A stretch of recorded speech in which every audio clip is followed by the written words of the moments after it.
love this room. I always notice a thinning as conferences go on with the mass of people moving over to this side of the room. But let me assure you, these pillars are holding the building up, so we don't want them to go away anytime soon. I think I know most of you, but for those of you whom I don't know, my name is Pat Berger. I'm from the Department of History of Art, recently retired, and have been involved in the Tang Silk Road Study Center since its inception, thanks to the kind invitation from Sanjot Mahendale to join this amazing project. And we're now at our final panel in the conference. This panel has 4 speakers, so it's going to be a little longer than the ones we've had so far. So our next speaker is Ulf Jäger, who comes to us from the University of Leipzig, actually, where he has assumed a position at the Kucha Studies Institute, what you said about 2 or 3 weeks ago? It's very recent. 4 weeks ago. 4 weeks ago. Okay, well, you're an old hand there at this point. He received his PhD in 2003 from Westfälische Wilhelms University of Münster, where he did a dissertation on riders and cavalry warriors and equestrian nomads between the Rhineland and Korea. Since that time, he's been working as an independent researcher and doing archaeological work in areas as diverse as Central Asia and northern China, specializing in the period between the 4th century BC through about the 9th century of the current era. And he's working on a number of studies of collections of important objects, including the August Hermann Francke collection and the Hans Kober collection of archaeological finds from Khotan. First of all, I'd like to express my gratitude to the Tang Center and especially Sanjot Mahendale to invite me to speak to you here. Only recently, and that I might repeat that a little bit. Only recently I've moved to Leipzig, having the chance to work as a research assistant of the Research Center Buddhist Murals of Kucha on the Northern Silk Road, Saxon Academy of Sciences, Leipzig University, under the leadership of Professor Dr. Monika Zinn. As an archaeologist, I will work at the Kucha Center in Leipzig, investigating the murals of Kucha for the material culture of the depicted scenes, analyzing their contents and trying to set them into a wider historical and geographical background. When talking to you here today about Khotan and Rawak Vihara 3rd to 8th century, I would like to slightly change the view a little bit. Let's ask the question, what news are there from ancient Khotan? In terms of the basics, I don't need to introduce you to the questions concerning Khotan. All of you are specialists in the field, know Khotan's history, its geography, in as much as we know, and about its archaeology as a most important Buddhist center, city-state, and stronghold at the southeastern route of the Silk Road. Khotan is situated here. When you come down from Kashgar in the western Xinjiang and travel south, you have Khotan here and Rawak Vihara, we'll talk about later, northeast of it. Until today, our basic knowledge and understanding of ancient Khotan on the southwestern part of the Silk Road at the rim of the Desert Taklamakan in China's modern history of Xinjiang Uyghur is mainly based on the overwhelming richness of Sir Aurel Stein's excavations in the early 20th century. But besides him, 2 other scholars did research at Khotan. That were Emil Trinkler from Bremen, Germany, and August Hermann Francke from Herrenhut in Germany. There cannot be any doubt that the material collected by Stein, once again, this is Sir Mark Aurel Stein, as we all know him, and this is the next one. This is August Hermann Francke. Now I have to find my track back here. Trinkler's collection, I have no image of Trinkler. The Trinkler collection, now housed in the Überseemuseum Bremen, was studied and published by the Iranist Dr. Gerd Grob from Hamburg, Franke's collection was collected in a very short time in the summer of 1914, but it reached Germany at Munich, its destination at the then Museum of Völkerkunde only in the late 1920s, exactly 1926, after an adventurous journey back from Kashgar. Before, in summer 1940, Franke and his companion Hans Nordewien von Körber, and there exists no image of Körber, were captured by the British Indian troops in Ladakh while traveling back to Germany after the outbreak of World War First. The British sent both men to a prisoner of war camp in Ahmednagar in India. The Khotan collection Franke brought together was stored in the Swedish mission at Kashgar until it finally found its way back to Munich in the late 1920s.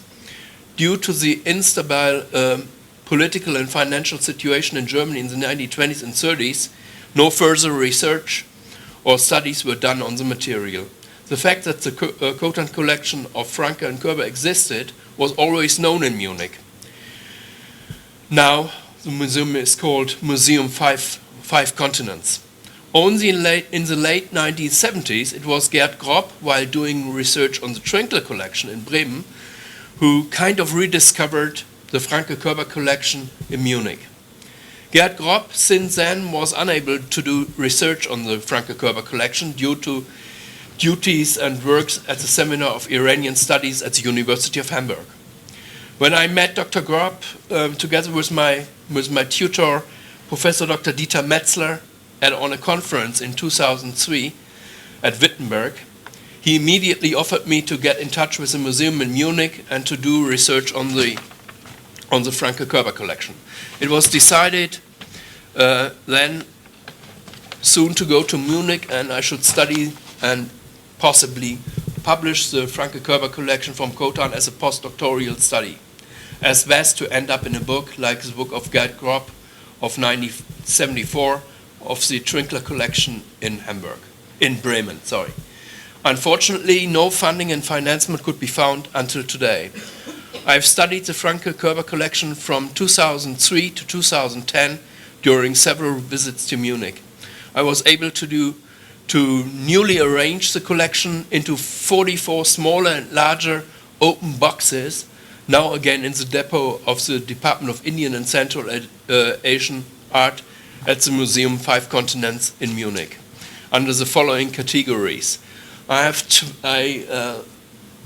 arranged 12 boxes of Yotkan ceramics, 8 boxes of other ceramics, among them imported ceramics, obviously from Kucha, which must have reached Khotan in antiquity. Then 1 box of geological proof material like ores, semi-precious and precious stones. 1 box of cut stone fragments, polished, mainly Khotan jade. 1 box of bronze buckles and belt fittings, bronze ornaments, many reminding slightly to Saka objects, which is no wonder because Khotan was a stronghold of the Khotanese Sakas. Then I had 1 box of wooden, bone and mother-of-pearl objects, 1 box of cubes and gambling objects, then 5 boxes Buddhist terracottas, among them many from Rawak Vihara, 6 boxes of Buddhist stuccos, 1 box of Chinese porcelain shards, and a big box of coins, mainly Chinese wushus and some Sino-Iranian, a few Kushan coins, and a lot of Islamic coins. The number of coins alone might go into in between 500 to 700. All of them totally and completely uncleaned, corroded, and they must be cleaned first. In total, one can assume that about 1,600 objects are existent in that very collection. Besides that, the Franke-Körber collection contains a certain amount of manuscripts which have been recently published by Jens Hartmann. All this could be studied if the collection would have been photographed, which isn't yet due to more important, so they say, more important works of photography due to a missed funding. Therefore, I can only show you a very few of the materials here, mainly based on a few drawings I've made. I have of 1,600 objects, only 69 are photographed, and I'm not allowed to show them. That is strictly, I get a legal problem if I would show them, which is a real pity. Yeah. This is one of the objects I've made a small sketch of, which it seems to be the rim of a pot, whatever, but obviously showing a figure in three-quarter view. From my point of view, I am not quite sure. You might know better as Buddhologists. It could be Vaishravana, the city god of Khotan. And this object, that was published in a catalogue from the Munich Museum for another catalogue. I did a Xerox, and that is a piece of Yotkan ceramic showing the head of a man. The size is approximately 3.8 in height, of a man with a deformed skull. Gerd Grob in 1974 has brought up the idea that the Yotkan ceramic, the site of Yotkan, is maybe a cemetery of funeral urns, or a Buddhist burial field. If this head, like other head from Yotkan ceramics, show individual people, it might be that this man is a Heptalite, because he has an artificial skull deformation. He shows clearly signs of artificial skull deformation. I have unfortunately no comparison, but if you look to the coins of the Alchon Hans, then you will see immediately what I mean. Now let's turn to Rawak Vihara. While studying the Franke-Körber collection, it became clear that a good number of Buddhist terracottas must stem from the famous Buddhist site of Rawak Vihara. Rawak Vihara is a ruined Buddhist stupa and possibly, that has always been said, a monastic complex 40 kilometers northeast of the modern city of Hetian or Khotan. Rawak means the high building in modern Uyghur language, while Vihara, as we all know, is Sanskrit and the term for monastery. In modern Chinese, the place, now I get problems with my sinologist friends here, is Rawak for CEC. In 2001, the cultural and archaeological authorities of the People's Republic of China placed Rawak Vihara on the national list of cultural monuments. The site of Rawak Vihara consists of a central stupa, as you see here, kind of star shape with 4 staircases or stairways on each cardinal side. Originally, the height of the stupa must have been circa 12 meters high, while today it is eroded down to 9 meters. Benjamin Rowland saw close connections between the 4-sided plan with staircases of Rawak Vihara with those of Shaji Kideri near Peshawar, northwestern Pakistan, and the stupa of Top-e Rostam near Balkh in Afghanistan. I must leave the question open.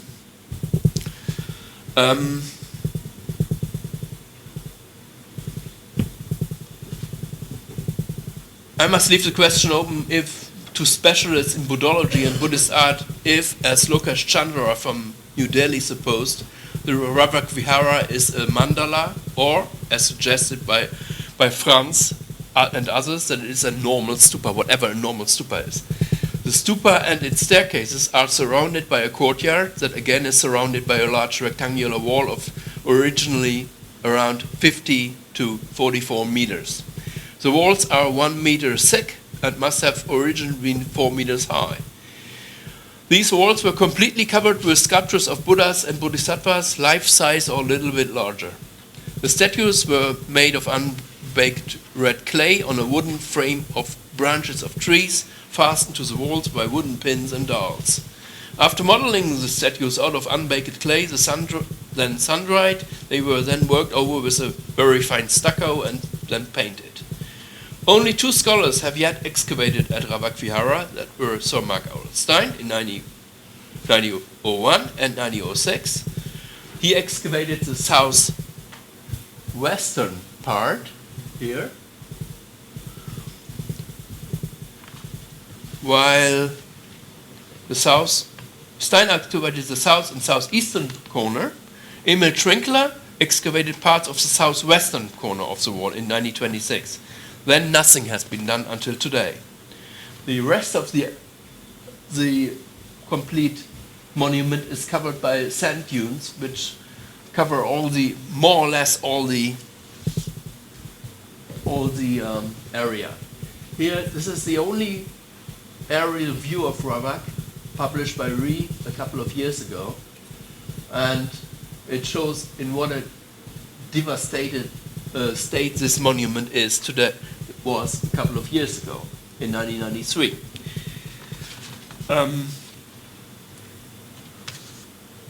There's still a long debate around the chronology of Rawak Vihara, and today most scholars involved are in line with Sir Mark Stein, supposing a date in between the 3rd and 4th century CE and the early 8th century CE.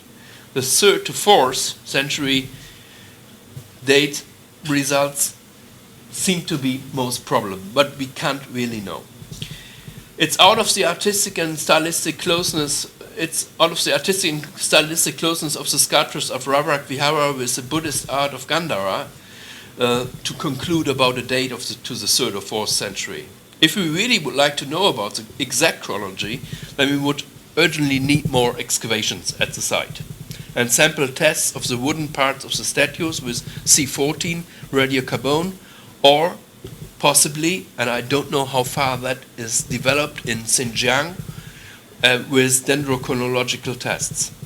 In 1998, the Swiss scholar Christoph Baumer saw Rawak Vihara, and he mentioned that the high content of salt in the ground, plus the permanent erosion of the winds of the Taklamakan, will let Rawak Vihara collapse in a not too far future. And I think this image from 1993 shows this very, very drastically.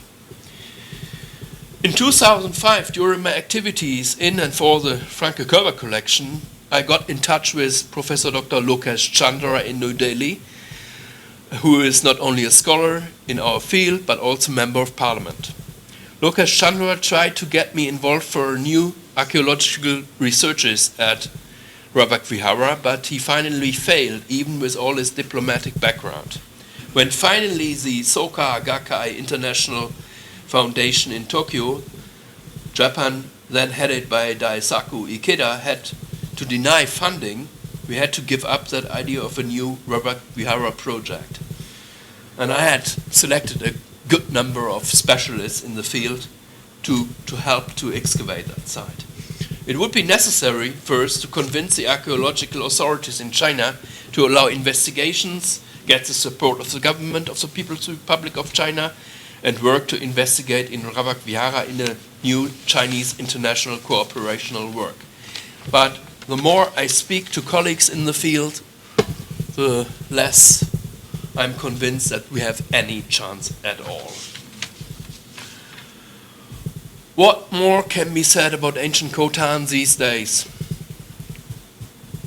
This is, by the way, the reconstruction Ree is giving in her book for Rawak Vihara as it might have looked in antiquity. These are the comparisons which I've mentioned for Jaji Kideri and Topi Rustam. This I might like to bring to your attention because several scholars have tried to date Rawak Vihara via the few wall painting remains. And one argument was that on one wall there is a bearded man with kaftan, boots and trousers, as you can see, and that this must be dated to the 5th, 6th century. In my PhD degree, I've shown that such datings with cloth are impossible, because that is an international fashion running from the 3rd, 4th century till the 12th century. It's impossible. It's totally impossible. So it's nonsense. Excuse me. What more can be said about ancient Khotan these days? Due to a lack of time of my lecture here, I might add only a few research topics concerning Khotan. It was Corinne Desbains-Francfort who years ago spoke about early contacts between Khotan and, now I have to try to fill the gap for Satomi's paper. There must have been contacts between Khotan and Kucha via a more or less direct route stretching in northeastern direction through what is today complete dirt desert. In antiquity, there were rivers connecting the area of Khotan with the Tarim, and that might have been a chance to cross what is now a desert directly to Kucha, not to go back to Kashgar and take the eastern trip then.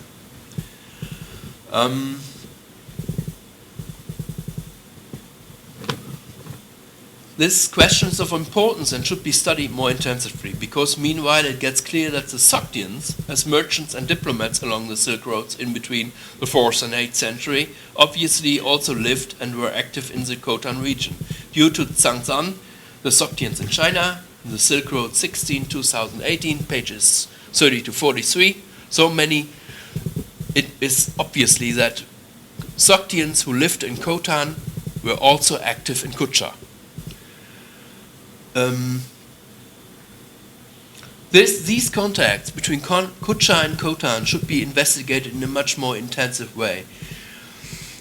For example, Qing, the activities of Sogdian Buddhists in Kucha in Matteo Di Chiara, Mauro Maggi and Giuliana Martini, in the Multilingualism and History of Knowledge, Volume 1, Buddhist Among the Iranian Peoples of Central Asia, Vienna, 2013, mentions these things too. If and how much, by whatsoever way, Sogdians also played a role by the transmission of Gandharan art into the Tarim Basin during the early period should be of interest. Unfortunately, it was too late to get an image, but I might tell you that in Cave 81 at Kizil in Kucha, there is a horse rider on a painting of the Sudana Jataka. You know that, maybe, yeah? You know that? Satomi? Cave 81 in Kizil. So, and it shows a rider who looks to me as if he would be Sogdian. And that painting is outstanding because the rider does not fit into the painting. The style is totally different from the remaining part of the image, which is curious in a way. And what about those wonderful carpets? Well. I only want to show you the following. There must also have been contacts between those people who made these statues of Rawak Vihara. You see, these are from Rawak. And if you look for the style, I show you something else now. These are from Kizil Kucha, Cave 77, the Statuenhöhle. And you directly can, from my point of view, see that these are connected. The question is, have eventually the same artists been active in Kucha and in Khotan? Is that possible? Not possible? I have no clue. One should investigate that. Well, last but not least, what about those wonderful carpets from Sampula, close to Khotan? Only a few years published, first by Zhang He in the Journal of Inner Asian Art and Archaeology. A large project of investigations around pre-Islamic carpets, and still in the beginning, under the leadership of Michael Francis, London and Firenze, will ask about these, so Indian and partly Gandharan carpets again. Well, I might show you these carpets, which came out, from a loot, we have to be honest. They first were at the police station in Khotan, now they've built a museum, or there's a new museum, and they shall be part of that museum. They are interesting, these carpets, because they show Hindu scenes with blue Krishna.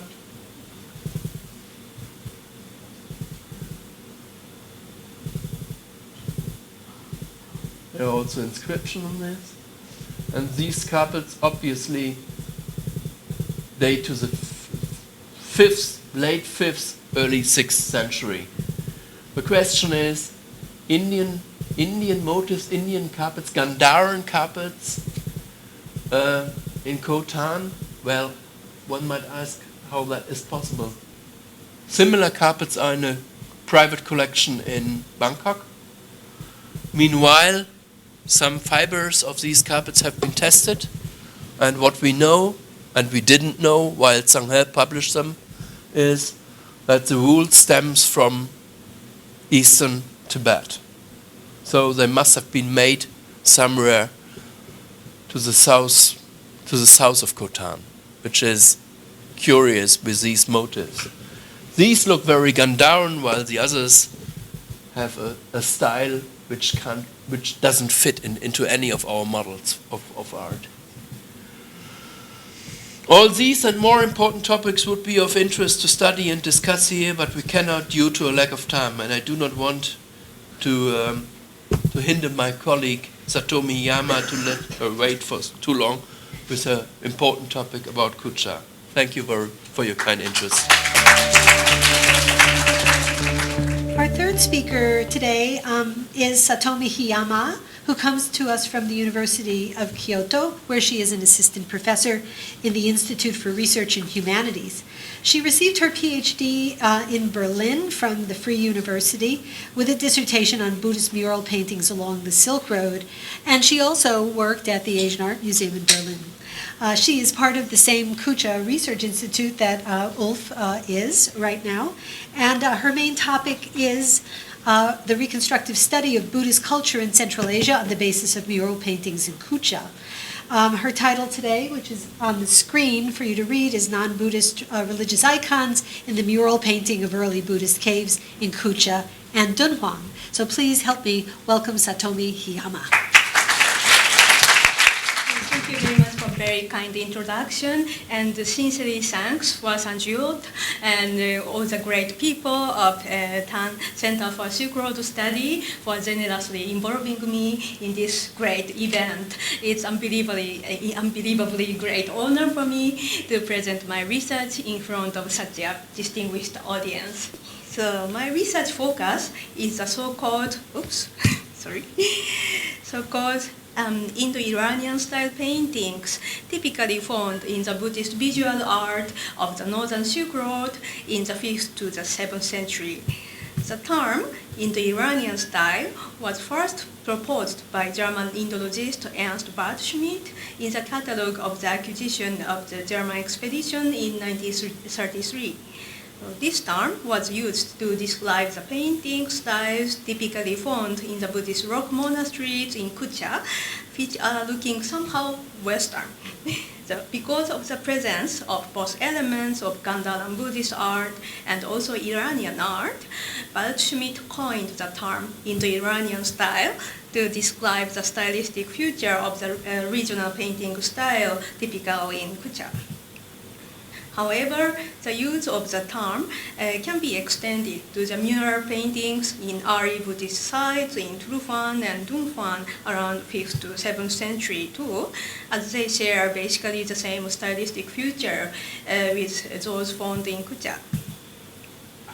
So, Yeah, for example, it is an example of apparently Iranian motifs. So here, there are two scenes from the Buddha's life cycle represented in Kucha Cave 76. So this is a scene before the Buddha's enlightenment, and he has no flamed shoulder. But after he gets enlightenment, he gets this flamed shoulder. So yeah, it is. So this flamed shoulder belongs to the sign of someone who was enlightened in the visual language of Kucha. Yeah, but even if we know somehow, yeah, there are somehow Indian and Iranian elements in these paintings, so it still remains a subject of further research. What are exactly Indian and Iranian elements in these paintings?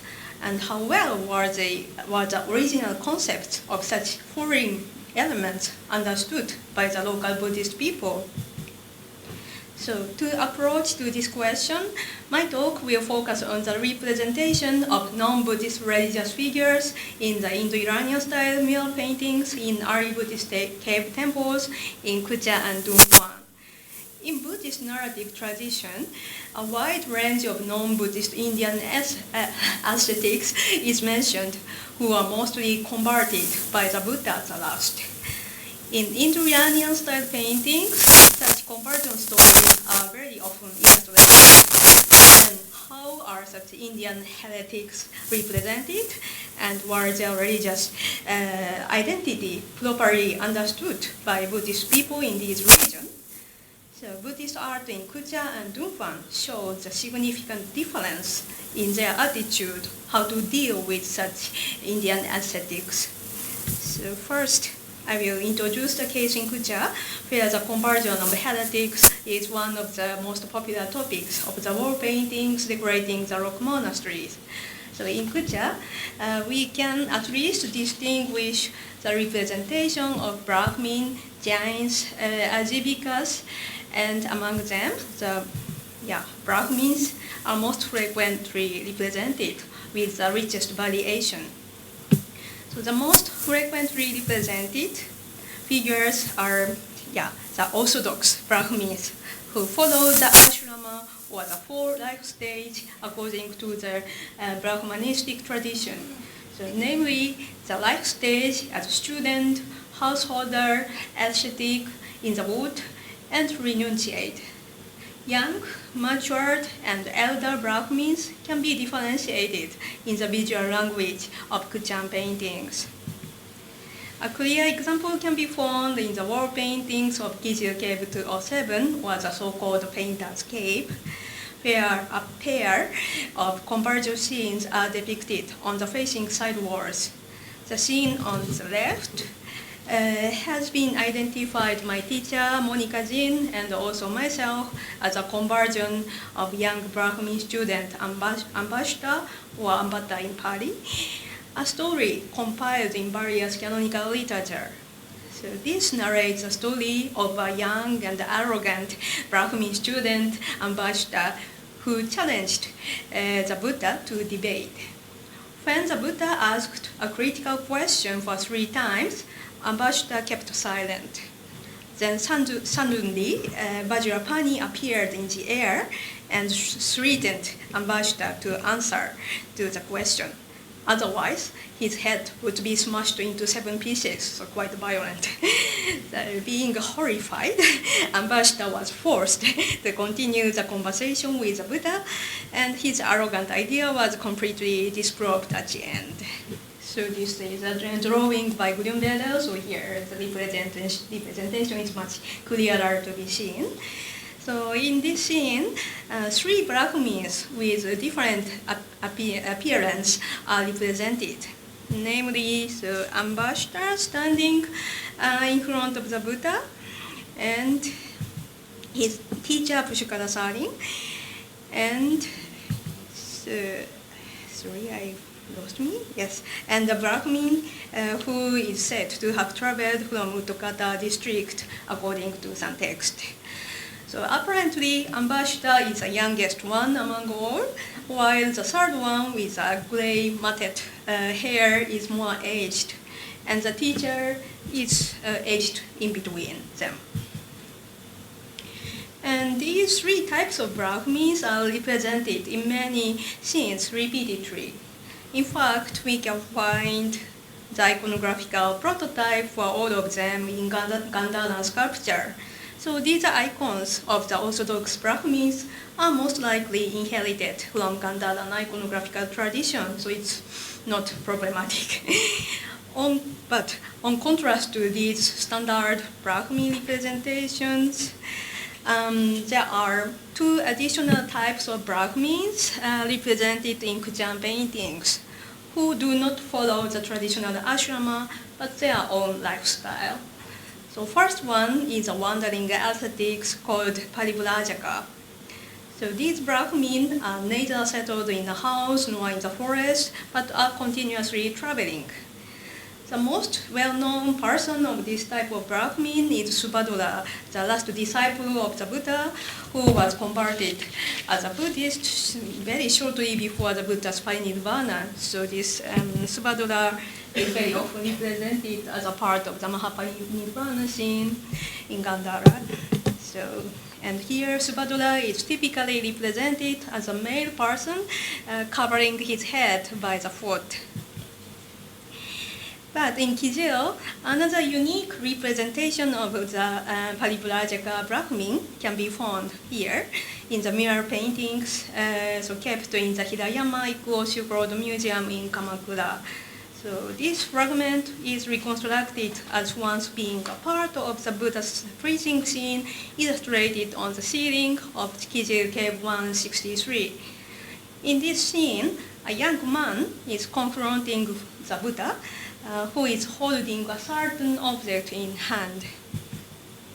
So in closer examination, I noticed that the object which he holds is a human skull, so it's my drawing. So in addition, this person has a unique hairstyle with two hair tufts, so on the both sides on the top of his head. So this observation enables us to identify him as a so-called skull-topper Brahmin. So he was a wandering Brahmin, renowned with his special ability to tell the place where the dead person was reborn by tapping one's skull. In Gandharan sculpture, this skull-topper is sometimes represented as a male figure wearing a hood, same as Subhadra. So in this way, it is clearly differentiated, so that this type of Brahmin is not standard Brahmin. So the notion that the skull-topper is not a traditional Brahmin seems to have been transmitted to Kucha too. However, two hair tufts on his head belong to the unique iconography in Kucha. And this may possibly be an attempt of creative Kuchan painters to represent the skull-topper, whose name is called Murugashilsha, or the deer head, according to the Ekotarika Agama. Further interesting Brahmin representation is Vidushaka, or the Brahmin jester. So he is one of the typical protagonists of Sanskrit drama text, including Sanskrit Buddhist drama, as well as those written in Tocharian and Uyghur. So Vidushaka is a typical entourage of a royal court, who is basically responsible for performing some comical behavior to entertain the court.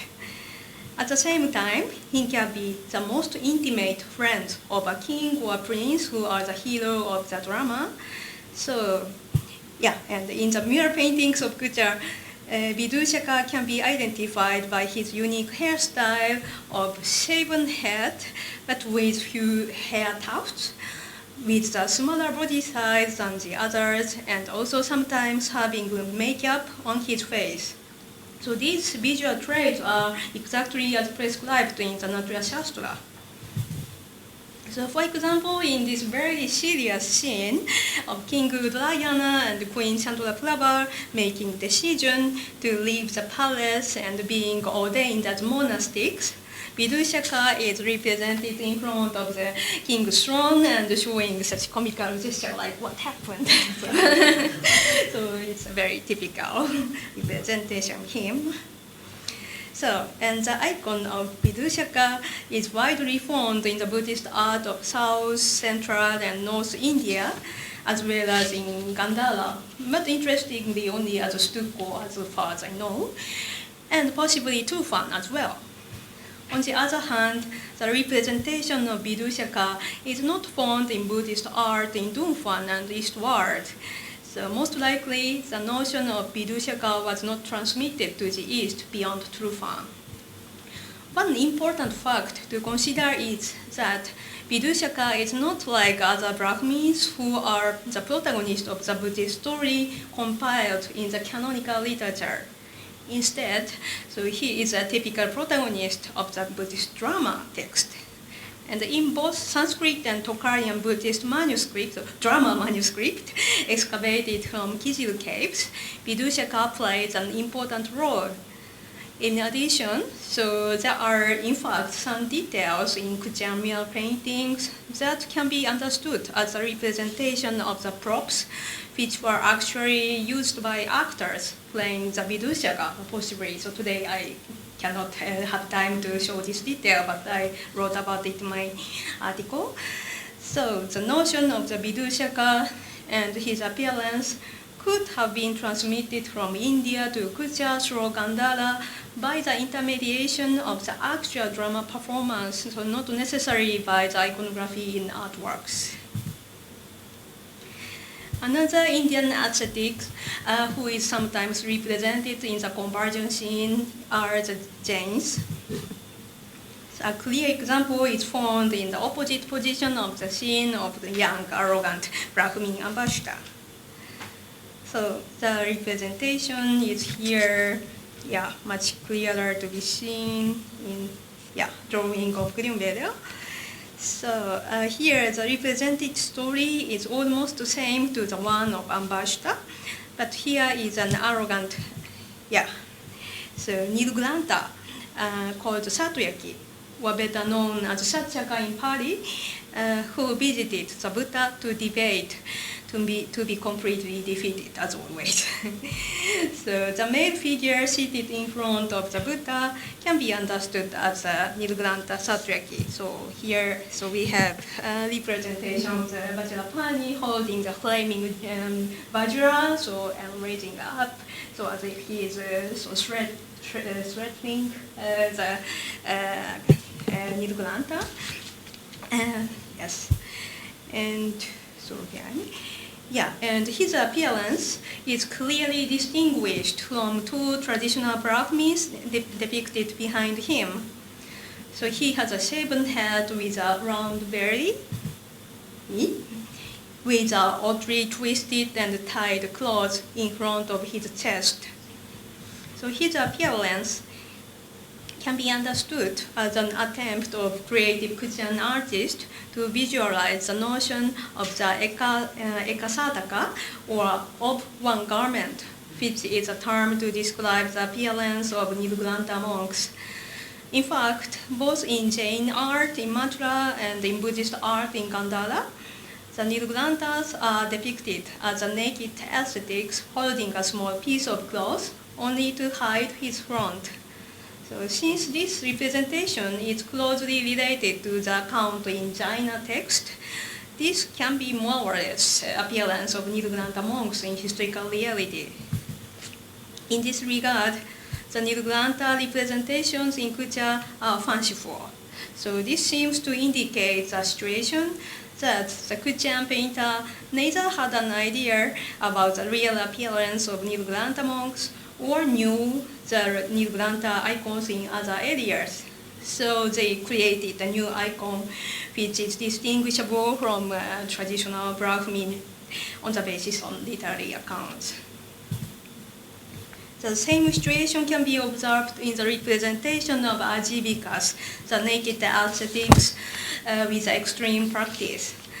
The Ajivikas are represented in some scenes from Buddha's life cycle as a naked male ascetic with a penis ring.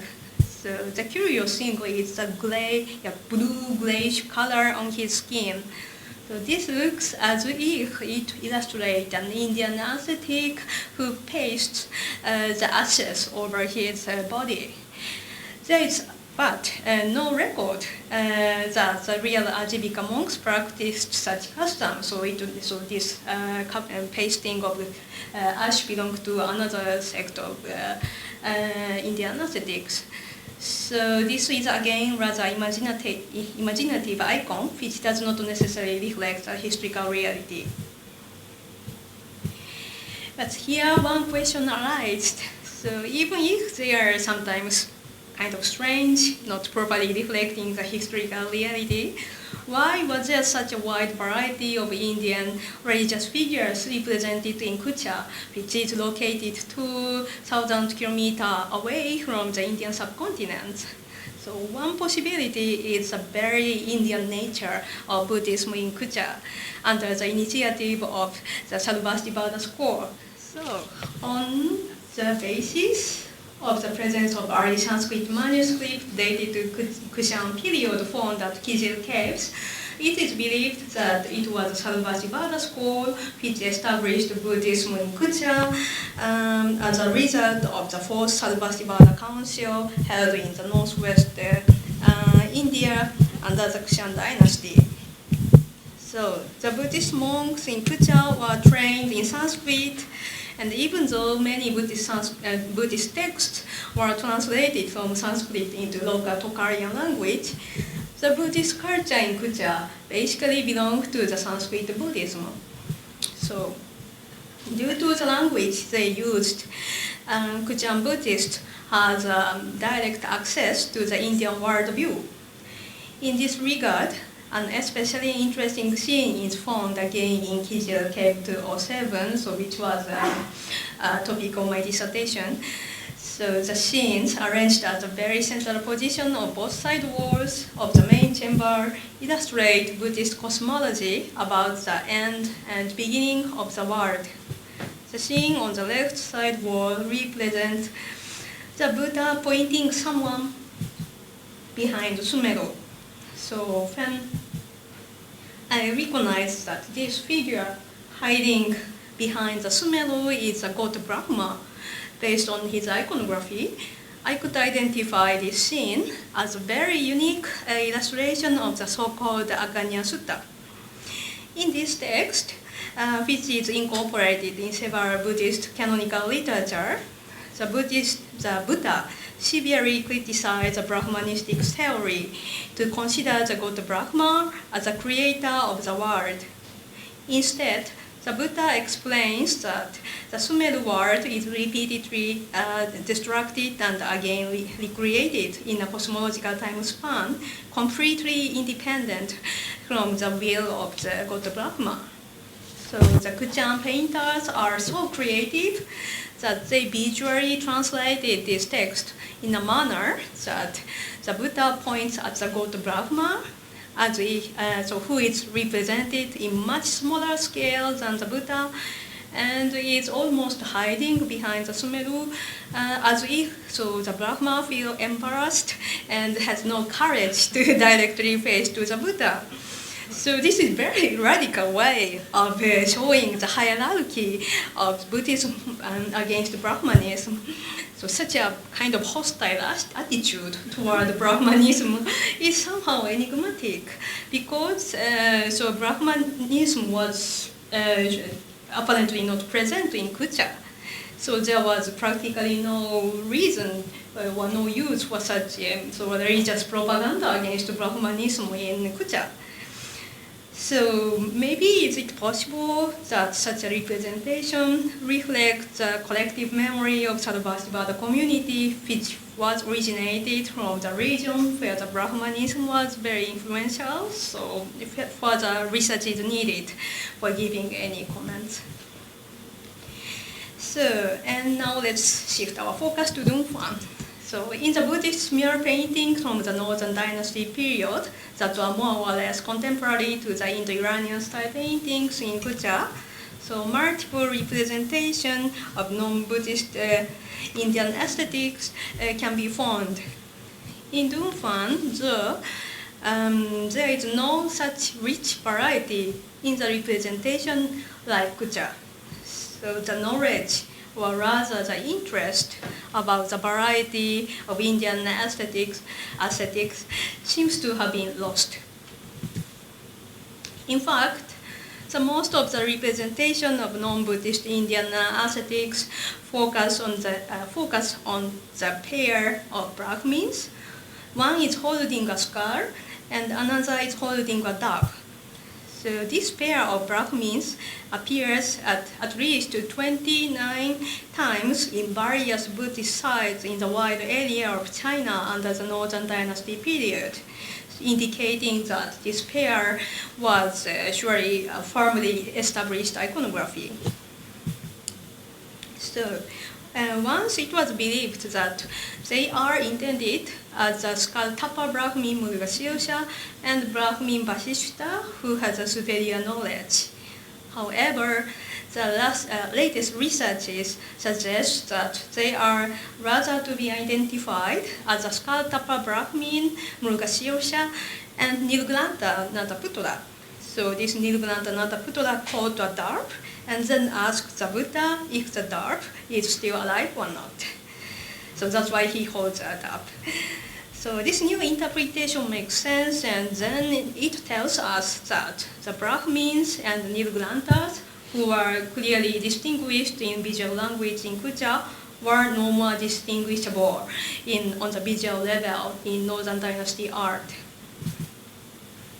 But a very special case is observed in Mogul Cave 285. So today, in this morning session, many people already mentioned to this cave. So it is very catchy cave.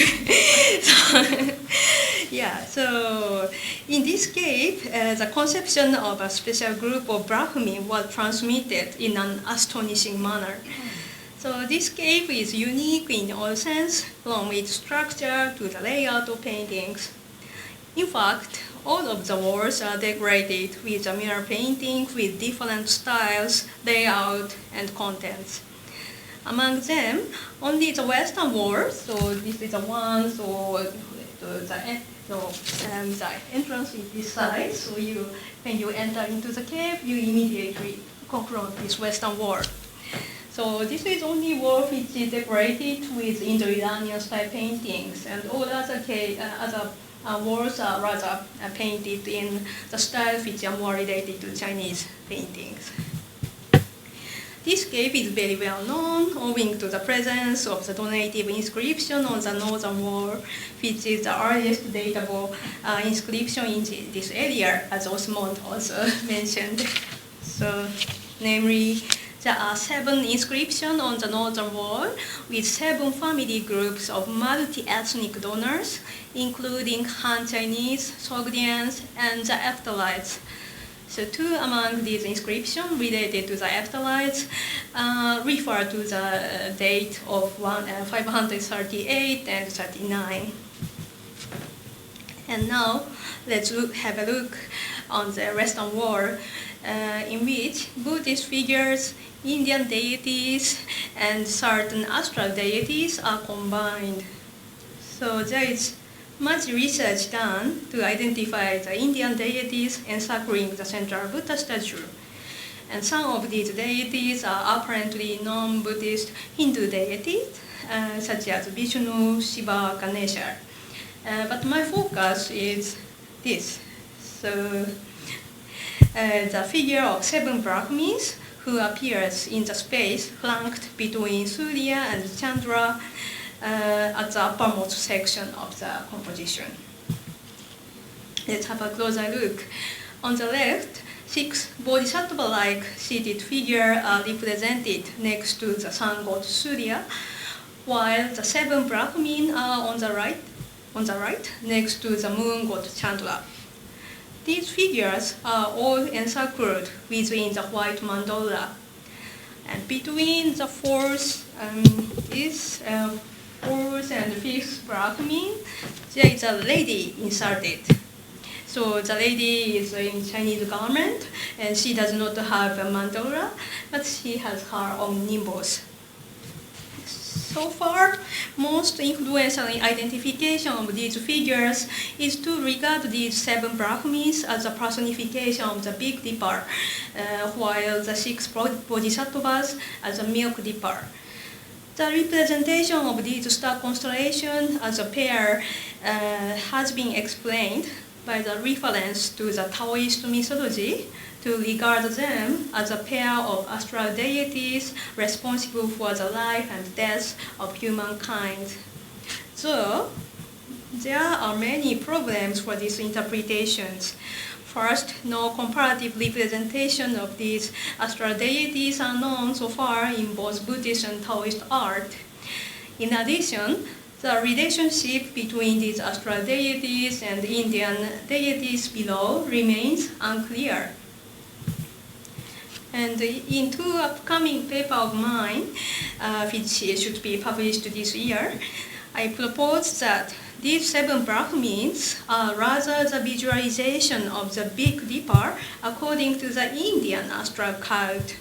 Namely, according to the Brihat Samhita, an encyclopedic work compiled by an Indian scholar Mithra in the 6th century, the Big Dipper is personified by the Saptarishi or 7 Brahmins, who are said to rotate around the northern quarter of the heaven as if they were dancing. In addition, Vasishta, the greatest Brahmin among these 7 Brahmins, is said to be accompanied by his virtuous wife Arundhati. So in my opinion, this account completely fits with the representation of 7 Brahmins in Mogul Cave 285. Namely, all the 7 Brahmins are standing and showing different postures as if they are dancing. A lady in between them is gathering her palm toward the direction of the 4th Brahmin. So this couple can be interpreted as a great Brahmin Vasishta and his wife Arundhati. And the reason why only Arundhati lacks the white mandora may indicate the fact that she is a personification of the faint star Alcor, the brightness of which is much weaker than the other stars. So even though in a much later period, an Indian sculpture from Pala period has a similar iconography. Then here we confront an interesting phenomenon, namely the Saptarishi or the 7 sages are the important protagonists of Vedic and Hindu literature, who are sometimes even regarded as a patriarch of the Vedic religion. So their visual representation is not following the Buddhist account at all, but following purely Brahmanistic conception. Then why does the visualization of such purely Brahmanistic figures suddenly appear in such Buddhist cave? So today I have no time to present all my study on the entire iconographical program of this cave, but briefly summarized. And so I regard this cave as a product of an attempt to create a syncretistic religious space where the multi-ethnic donors with different religious beliefs can use together. So this was a time when the so-called 3-in-1 philosophy was in trend in the capital of Northern Dynasty Luoyang that suggests a syncretistic harmony of the doctrines of Confucianism, Taoism, and Buddhism. So I would say, so this was a Dunhuang version of 3-in-1 sort. So to say, in which Taoism, Buddhist, and Brahmanism or Hinduism are harmonized into the one. So the creation of such syncretistic visual space seems to be related to the regional politics of Dunhuang area at that time. A remarkable fact is that at least 2 of 7 donor groups as portrayed on the northern wall and have the family name Kuh-e, which means the afterlife at that time. So as it was also under the Ectolite occupation. So Hua means actually bacteria. So bacteria was under the Ectolite occupation at that time. So this Ectolite connection can be very interesting because the first visual art ever in India, which has a systematic representation of star constellations, are found in India, so in Iran, under the Ectolite period.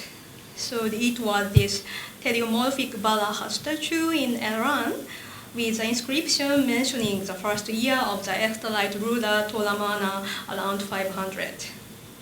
So the presence of this icon of Saptarishi in Mogul Cave 285 casts multi-layered problems to be investigated further. Is this representation a witness of the contemporaneous Indian astral cult possibly transmitted to the Dunhuang area via the intermediation of the ectolites? In addition, considering the fact that no illustration of the Saptarishi dated earlier than this painting is known in India so far, should we even consider the possibility that this Saptarishi representation was newly created by Dunhuang artists without having Indian iconographical prototype? Another level of problem is that the Saptarishi was never represented in such outstanding position in Indian visual art, so far as remaining objects from later period indicate. So this may be related to the fact that the Big Dipper is hardly visible in India, where it is close to the equator. So is this arrangement of the Saptarishi in this cave can rather be entangled with the Big Dipper cult in this region, as the Big Dipper, in the form of star chart, was often represented in both funeral and Buddhist art in Dunhuang and surrounding areas. So this brief analysis shows that even if an icon of a specific aesthetics is present in a particular region, the sort of knowledge linked to the icon can be varied. This can either be the transmission of visual icon or the transmission of a literary concept which was then visualized according to the creative imagination of local painters. So most of the representation of Indian aesthetics in Kucha and Dunhuang were transmitted through the Buddhist channel. Only the case of Mogul Cave 285 seems to bear the witness of the direct transmission of a purely Brahmanistic conception about Vedic sages to the Dunhuang area. So the dynamic of a transmission of a visual motif occurs on multiple levels that are entangled not only with the religious motivation but also with the geopolitical and social condition of the region. Thus, by examining the Indian and Iranian motifs in the Buddhist paintings in Northern Silk Road, each motif needs to be carefully examined if they are, in which depths, and through which cultural channel transmitted the Indian and Iranian concept to this region. Thank you very much.